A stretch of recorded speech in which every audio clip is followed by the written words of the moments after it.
The new intern, Vivian, reported me for slacking off for the third time. Mr. Hayes said no one is allowed to eat snacks, drink water, or use their phones at their desks. You did all three, so you're getting fined $3,000, a whole month's salary. Looking at her young, refined face, I smiled. With CEO Sebastian Hayes backing her, she ran rampant throughout the company. But she didn't know that I was the largest shareholder. What right did she have to report me? My name is Laura, and I'm 38 years old. 10 years ago, I founded this interior design company.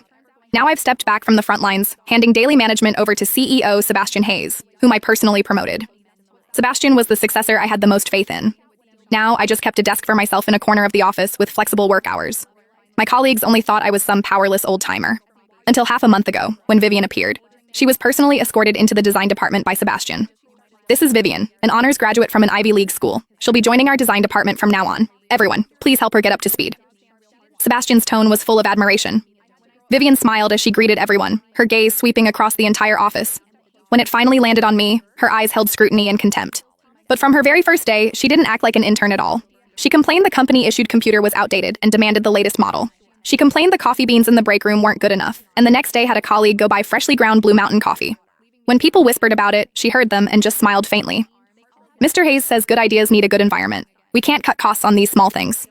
She really was quite clever. She quickly gathered a group of young designers as arrogant as herself. Toward us, old employees, she showed nothing but disdain. In front of everyone, she said my design philosophy was too outdated, can't keep up with the times.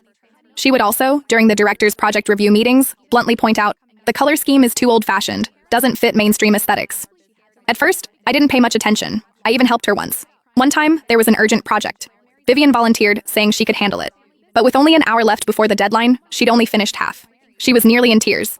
It was me who sent the design proposal to the client at the last moment. She looked at me then, her eyes filled with gratitude and shock.